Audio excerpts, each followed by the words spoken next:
जय हिंद दोस्तों, welcome to our channel the Indian soul. मेरा नाम है शुभो और आज हम लोग हमारे prime minister Narendra Modi ji recently 27 जुलाई 2025 को तमिलनाडु के अंदर एक फेमस मंदिर है जिसका नाम है गंगाईकोंडा चोलापुरम, जो कि एक शिव जी के मंदिर है। भगवान शिव जी का पूजा होता है इस मंदिर के अंदर। तो इसी मंदिर को 27 जुलाई 2025 को उन्होंने विज़िट किया है। इस मंदिर के साथ इस मंदिर का हिस्ट्री क्या है और इस मंदिर के साथ भारत के हिस्ट्री कैसे जुड़ा हुआ है और इस मंदिर के साथ जो हमारा जो कल्चर का भारत का जो कल्चर जुड़ा हुआ है, ये सारे चीज़ को लेके और इस मंदिर के विज़िट के साथ पॉलिटिकल लेवल पे पूरी दुनिया को और भारत को और ख़ास करके तमिलनाडु स्टेट को पीएम मोदी जी क्या मैसेज देना चाहता है, ये सारे चीज़ के ऊपर आज हम लोग डिस्कस करने वाले हैं। तो सबसे पहले हम कुछ पॉइंट को देख लेते हैं। तो हमारे जो प्राइम मिनिस्टर जी है पीएम नरेंद्र मोदी, उन्होंने गंगाईकोंडा चोलापुरम, ये जो शिव जी का जो टेम्पल है, इसको विज़िट किया है 27 जुलाई 2025 को। तो ये जो मंदिर है, ये मंदिर का स्थापना किसने किया था? इस मंदिर का स्थापना जो किए थे वो चोल एम्पायर जो थे, उनका राजा थे राजेंद्र चोला वन। ये राजेंद्र चोला वन ने इस मंदिर को बनाया था। इसके वजह इसीलिए नरेंद्र मोदी जी ने क्या किया, उनको ऑनर करते हुए एक कॉमीमोरेटिव कॉइन को रिलीज़ किया है। कॉमीमोरेटिव कॉइन मतलब इस कॉइन के ऊपर इनका एक फ़ोटो होगा, इम्प्रेशन होगा। तो उसी को इनको ऑनर देने के लिए ऐसे कॉइन निकाला जाता है। तो किसी इंसान को उनके काम के लिए अगर हम लोग जब ऑनर करते हैं तो उसके तस्वीर छाप के कॉइन हम लोग बनाते हैं। तो इसी को बोलते हैं कॉमीमोरेटिव कॉइन। तो अब क्या है, एक तो पीएम मोदी का जो ये विज़िट है, इसका टाइमिंग, अभी जो टाइमिंग है, इस टाइम के अंदर मतलब इस मंदिर के अंदर जुलाई अगस्त महीने में एक फेस्टिवल चलता है जिसको बोलते हैं आदि तिरुवत्री फेस्टिवल। और इसके साथ ही इस महीने में हज़ार ईयर पूरा होता है, हज़ार साल पूरा होता है किसका? चोला एम्पायर का जो नेवल एक्सपीडिशन था। देखिए, चोला एम्पायर जो था वो भारत के सीमा पार करके इंटरनेशनल लेवल पे, आज के टाइम में जो इंडोनेशिया है, इन सारे जगह पे चोला एम्पायर का शासन था। तो इसीलिए चोला एम्पायर का जो नेवल एक्सपीडिशन था उसको सेलिब्रेट अभी आज के दिन में उनका 1000 साल पूरा हुआ है, उसी को सेलिब्रेट हम लोग कर रहे थे। तो ये जो पीएम मोदी जी का जो विज़िट का जो टाइमिंग है, इस टाइम के अंदर बहुत सारी चीज़ हो रहा है। एक तो वहाँ पे आदि तिरुवत्री फेस्टिवल चल रहा है, 1000 साल चोला नेवल एक्सपीडिशन को सेलिब्रेशन चल रहा है। और ये सारे चीज़ को रिस्पेक्ट करते हुए हमारे पीएम ने कॉमीमोरेटिव कॉइन का रिलीज़ किया है। और राजेंद्र चोला और राजा चोला, ये दो राजा की, यही दोनों राजा चोला एम्पायर के राजा थे। इन दोनों की स्टैचू बनाने की अनाउंसमेंट भी किया गया है। ये सारे की पॉइंट है, इसी सारे की पॉइंट को हम डिटेल में डिस्कस करेंगे इस वीडियो के अंदर। तो सबसे पहले हम लोग देखेंगे हिस्टोरिकल सिग्निफिकेंस क्या है, इस मंदिर का सिग्निफिकेंस क्या है, भारत के इतिहास का सिग्निफिकेंस क्या है और इसके साथ इस विज़िट का सिग्निफिकेंस क्या है। तो सबसे पहले जो हम थोड़ी देर पहले ही बोले, राजेंद्र चोला वन, जो कि 1114 से 1144 सी में तमिलनाडु के उस एरिया के ऊपर राज करते थे और चोला एम्पायर के राजा थे। जब उन्होंने ये बंगाल के अंदर जो पाल किंगडम थे, उसको हराने के बाद, जब उनके जो साम्राज्य था, जो एम्पायर था, उसको कैप्चर करने के बाद उन्होंने क्या किया, अपना जो कैपिटल है उस कैपिटल को शिफ्ट कहाँ किया? गंगाईकोंडा चोलापुरम, इस जगह पे उनका कैपिटल शिफ्ट किया। शिफ्ट कब किया? जब उन्होंने ये बंगाल तक पहुंच गया उनका साम्राज्य। बंगाल तक पहुंचने के बाद पाला किंगडम जो थे उनको हरा के उनके जो ज़मीन थे, उनके जो एम्पायर थे, उसके ऊपर कब्जा किया, विक्ट्री सेलिब्रेट किया और अपना कैपिटल जो थे उस कैपिटल को गंगाईकोंडा चोलापुरम पे शिफ्ट किया। इस गंगाईकोंडा चोलापुरम का मतलब क्या है? The Chola who took the Ganges, यानी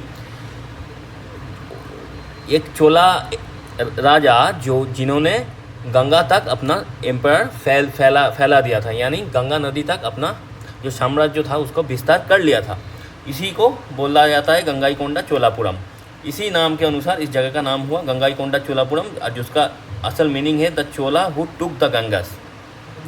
ये जो मंदिर है, अच्छा सबसे पहले ये मंदिर जो है, ये पीछे जो फ़ोटो देख रहे हैं यही है वो मंदिर, ठीक है। तो ये जो मंदिर है ये एक यूनेस्को वर्ल्ड हेरिटेज साइट है और यहाँ पे चोलागंगनम करके एक टैंक है। देखिए चोला एम्पायर के अंदर जितने सारे राजा ने राज किया और जितने सारे मंदिर उन्होंने बनाए हैं उस सारे मंदिर का एक खास ये था, तो वहाँ पे एक वाटर टैंक होता था। तो इसी मंदिर के अंदर एक वाटर टैंक है जिसका नाम है चोलागंगनम टैंक। ये इसका जो पानी है ये पानी गंगा नदी से लेके आया पानी है। मतलब जब उन्होंने गंगा नदी तक यानी बंगाल तक अपना साम्राज्य फैला लिया था उसके बाद गंगा नदी से पानी लाकर इस टैंक को फिल किया। क्यों किया? क्योंकि यही उनको ये एक सिंबल था कि उन्होंने गंगा नदी तक अपना नॉर्थ इंडिया में गंगा नदी तक अपना साम्राज्य फैला लिया और उसी का पानी लाके उन्होंने अपने एज ए सिंबॉलिक विक्ट्री के तौर पे उन्होंने अपने जो चोलागंगनम जो टैंक है इस मंदिर के अंदर उसमें रखा था। ये जो मंदिर है एक तरीके से इसका जो आर्किटेक्चर है ये चोला एम्पायर के टाइम में जो उनका जो फेमस आर्किटेक्चर है उसका परिचय देता है। और ये मंदिर का आर्किटेक्चर इसका जो मतलब उसके थोड़े जो बृहदेश्वरा टेम्पल ऑफ तंजावुर है जो कि बहुत ही फेमस है उसके साथ एकदम मैच करता है। यानी लगभग एक ही कैटेगरी का आर्किटेक्चर है इन दोनों का। ये जो मंदिर है गंगाईकोंडा चोलापुरम और बृहदेश्वरा टेम्पल जो जहाँ तंजावुर में है, इन दोनों मंदिर का जो आर्किटेक्चर है लगभग एक ही तरीके का है, एक ही लेवल का है। इसीलिए ये दोनों मंदिर बहुत ही ज़्यादा फेमस है।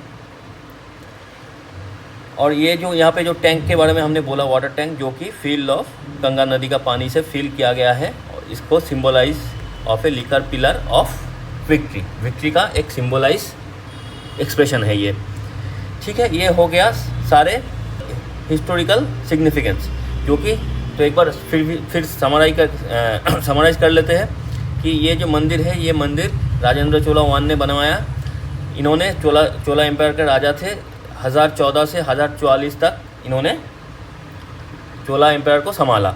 उन्होंने जब बंगाल तक अपना पाल एम्पायर को हरा के बंगाल तक जब अपना जो एम्पायर है उसको फैला लिया था उसके बाद गंगा नदी का पानी लाके एज ए सिंबल विक्ट्री का सिंबल मान के उनके इस मंदिर के अंदर जो टैंक है चोलागंगनम वाटर टैंक यहाँ पे रखा as a symbol of victory.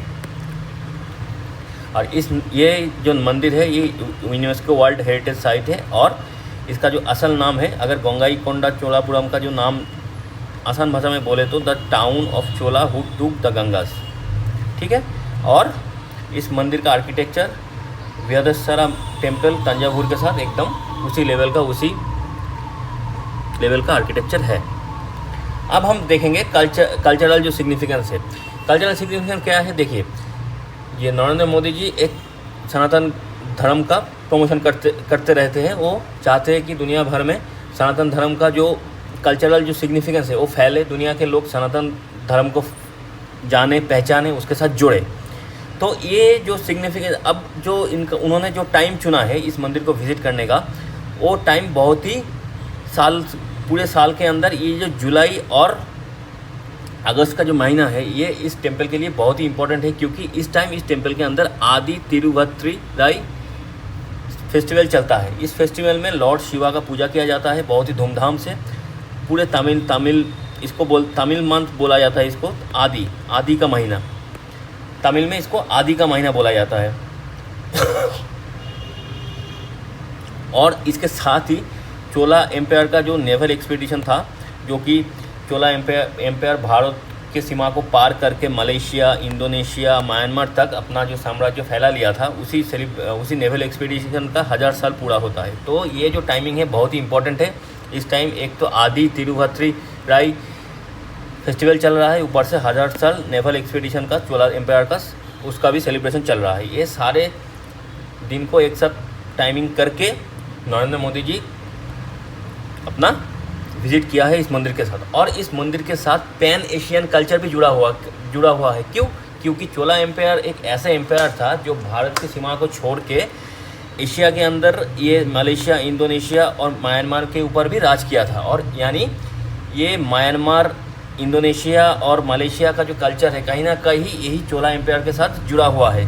तो एक पैन एशियन कल्चर को प्रमोट करने का भी एक कोशिश नरेंद्र मोदी जी ने इस टाइम किया है कि बाकी देश भी, एशिया के देश भी भारत के कल्चर के साथ जुड़े। अब जो मैंने बोला तमिल मंथ चल रहा है आदि, जो कि जुलाई अगस्त बहुत ही फेमस होता है, 1000 साल पूरा हो रहा है। मलेशिया, इंडोनेशिया, म्यांमार तक ये नेवल एक्सपीडिशन हुआ था। पैन एशियन एक कैंपेन, कल्चरल कैंपेन करने की कोशिश कर रहा है नरेंद्र मोदी जी। और यहाँ पे आदि तिरुभद्राई फेस्टिवल भी चल रहा है। कॉमीमोरेटिव कॉइन रिलीज़ किया गया है और कल्चरल जो इम्पोर्टेंस है इसको इस इवेंट के दौरान इम्पोर्टेंस और एम्फसाइज किया गया है। ये हो गया कल्चरल सिग्निफिकेंस। अब हम आएंगे इसके पीछे, इस विजिट के पीछे पॉलिटिकल डायमेंशंस क्या है। एक तो पहला पॉलिटिकल डायमेंशन ये है कि आज के टाइम में जो सेंट्रल गवर्नमेंट है, जो इंडिया का गवर्नमेंट है, जिसमें एक मेजर पार्टी है बीजेपी, ये चाहता है कि साउथ इंडिया के अंदर, खास करके तमिलनाडु के अंदर जो लोग हैं, लोगों के साथ बीजेपी पार्टी जुड़े। ये लोग ऐसा ना सोचे कि बीजेपी जो नॉर्थ इंडियन पार्टी है, बीजेपी पार्टी, ये साउथ के बारे में सोचता नहीं है, साउथ के कल्चर के बारे में जानता नहीं है, साउथ इंडिया का जो रिच हिस्ट्री है इसके बारे में नहीं जानता है, ऐसा ना सोचे। तो जो तमिल प्राइड है, जो तमिल हेरिटेज है, उसके साथ जुड़ने की कोशिश कर रहा है हमारे पॉलिटिकल लेवल पे नरेंद्र मोदी जी, क्योंकि तमिल का जो हिस्ट्री है वो सिर्फ तमिल का हिस्ट्री नहीं है, वो इंडिया का हिस्ट्री है। तमिलनाडु को छोड़ के इंडिया नहीं बन सकता और इंडिया को छोड़ के तमिलनाडु नहीं बन सकता। तो यही चीज़ पॉलिटिकल लेवल में समझाने की कोशिश कर रहा है पीएम नरेंद्र मोदी। इसीलिए वो कल्चरली और हिस्टोरिकल जो सिग्निफिकेंस है तमिलनाडु का और ये चोला एम्पायर का, उसके साथ खुद को जोड़ना चाहते हैं और बीजेपी पार्टी को जोड़ना चाहते हैं। BJP push to gain cultural foothold in Tamil Nadu. एक तो इस विजिट के साथ कल्चरल फुटहोल्ड, तमिलनाडु के अंदर कल्चरल जो फुटहोल्ड है उसको पकड़ना चाहते हैं और हिस्टोरिकल जो लिंक है उसको भी लिंक अप करना चाहते हैं। और celebration of Chola legacy as national, not just regional.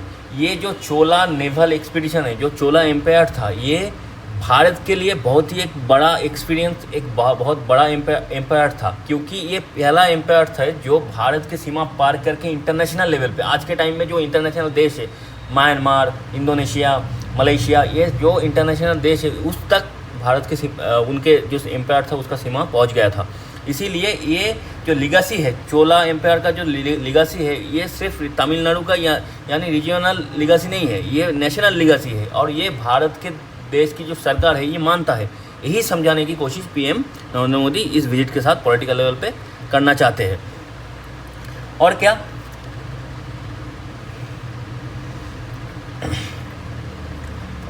और इस मूव के साथ जो आने वाले जो इलेक्शन है उसमें लोगों की दिल जीतना चाहते हैं, क्योंकि साउथ इंडिया में क्या है, वो लोग साउथ इंडिया में खास करके तमिलनाडु में वो नॉर्थ इंडिया के साथ ये एक भाषा का डिफरेंस वो लोग बना के, वहाँ का जो रीजनल पार्टी है वो एक लैंग्वेज बैरियर बना के बैठा हुआ है।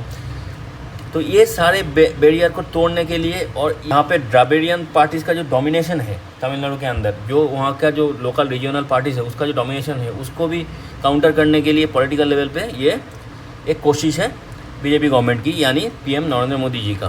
तो एक तरीके से ये जो तमिल कल्चर है, जो तमिल रिच हिस्ट्री है, चोला का हिस्ट्री, चोला एम्पायर का जो हिस्ट्री है, ये सारे हिस्ट्री और कल्चरल सिग्निफिकेंस को पॉलिटिकल लेवल पे उसके साथ जोड़ के एक तरीके से पॉलिटिकल लेवल पे एक एडवांटेज गेन करने की कोशिश भी है, और जो कि सही भी है। लोगों के साथ, हम लोगों के कल्चर के साथ आप जोड़ेंगे तब ना लोग आपको समझेंगे। ऐसा तो नहीं है आप अचानक से जाके आप बोलोगे कि मेरा एक पार्टी है, हम वोट मांगने आए हैं, हम आपके लिए डेवलपमेंट करेंगे। तो ऐसे बोलने से कुछ नहीं होता। अगर लोग आपके ऊपर भरोसा करेंगे तब आके आपको वोट देंगे। अब भरोसा कैसे करेंगे? जब उनके कल्चर के बारे में आप जानोगे, उनके जो रिच हिस्ट्री है उसकी तारीफ़ करोगे, उसके साथ आप जोड़ोगे खुद को, उनके हिस्ट्री को ग्लोबल लेवल पे प्रमोट करोगे, देश के हर एक जनता को बोलोगे कि इस हमारे हिस्ट्री से नॉर्थ इंडिया का हिस्ट्री नहीं है, साउथ इंडिया का जो हिस्ट्री है सबसे पुराना, सबसे रिच हिस्ट्री है भारत के लिए। तो ये सारी चीज़ जब आप बोलोगे पूरे देश के सामने, पूरी दुनिया के सामने, तब जाके उस रीजन के लोग आपके साथ जोड़ेंगे। तो यही चीज़ जो है वो हमारे पीएम नरेंद्र मोदी जी करने की कोशिश कर रहे हैं। ये हो गया पॉलिटिकल डायमेंशन। अब थोड़ा सा लास्ट में आके ये सिम्बोलाइज क्या क्या करता है ये विज़िट। एक तो ये विज़िट पहले तो रिक्लेम करता है क्या, जो तमिल आइकन्स है, जो कि चोला के राजा है, ये सिर्फ तमिल या रीजनल हीरोज़ नहीं है, उनका रीजनल एम्पायर नहीं है, ये देश का एम्पायर है, नेशनल हीरोज़ है ये। फिर क्या, unity through shared culture legacy. यहाँ पे क्या इस विजिट के दौरान क्या प्रमोशन हुआ कि हम आपके कल्चर जो भी हो, देश के अंदर भारत के साथ ये कल्चर जुड़ा हुआ है, ये एक भारत के देश की एक कल्चर है जो कि भारत के साथ जुड़ा हुआ है, कि एक यूनाइटेड फॉर्म पे है, ठीक है। हम इसके साथ, पूरा देश इस कल्चर के साथ यूनाइटेड तरीके से खड़ा हुआ है और ख़ुद को इस कल्चर के साथ जुड़ा हुआ महसूस करते हैं, यही चीज़ यहाँ से प्रमोट होता है। फिर क्या, ब्लेंडिंग ऑफ रिलीजियन, यानी सनातन रिलीजन जो है, जो सनातन धर्म है, उसके साथ पूरे, जैसे कि तमिलनाडु भी उसके साथ जुड़ा हुआ है, ऐसे ही बाकी जो देश का हिस्सा है, मध्य प्रदेश, उत्तर प्रदेश, सारे देश सनातन जो रिलीजन है इसके साथ जुड़ा हुआ है, इस रिलीजन का प्रमोशन हुआ। फिर क्या, हिस्ट्री का जो रिचनेस है, जो बहुत ही खूबसूरत हिस्ट्री है हमारी, इसका जो ब्लेंड है पूरे देश के साथ, ऐसा नहीं है जैसे तमिल का हिस्ट्री है, तमिलियन हिस्ट्री जो कि देश का हिस्ट्री है, इसके साथ ब्लेंड होना, फिर उसको as a national pride celebrate करना, उसके साथ कोहेसिव तरीके से नरेट करना और जुड़ जाना, ये सारे चीज़ यहाँ इस विजिट के साथ पीएम नरेंद्र मोदी ने प्रमोट किया है। और क्या, यहाँ पे एक स्पिरिचुअल सिग्निफिकेंस तो है, जहाँ पे हमारे भगवान शिव जी का पूजा होता है, फिर हिस्टोरिकल लीगेसी और कॉन्टेम्पोररी पॉलिटिक्स, ये सारे चीज़ को एक साथ एक टाइम पे जोड़ के एक बहुत ही बढ़िया ये विजिट हुआ है। क्योंकि इस विजिट के साथ जैसे पूरे देश के साथ तमिलनाडु को जोड़ा गया, उसके कल्चर को जोड़ा गया, उसकी हिस्ट्री को जोड़ा गया, उस हिस्ट्री को दुनिया भर में प्रमोट किया गया, कल्चर को प्रमोट किया गया, और ये और इसको यूज़ करके कॉन्टेम्पोररी जो पॉलिटिक्स चल रहा है उसमें एक तरीके से गेन हासिल करना, ये सारे चीज़ इस विजिट के दौरान हुआ है। तो आज के वीडियो इतना ही। अगर आप लोगों को हमारी कोशिश, हमारी वीडियोस, हमारी कंटेंट अच्छे लगे तो इस चैनल को सब्सक्राइब कर दीजिएगा और बेल बटन को प्रेस कर दीजिएगा, क्योंकि आगे जाके जब भी हम वीडियो बनाएंगे आपके पास नोटिफिकेशन आ जाएगा। जितना हो सके इस वीडियो को आप लोग शेयर कीजिए, लाइक कीजिए। और आज के लिए इतना ही। थैंक यू, गुड बाय, जय हिंद।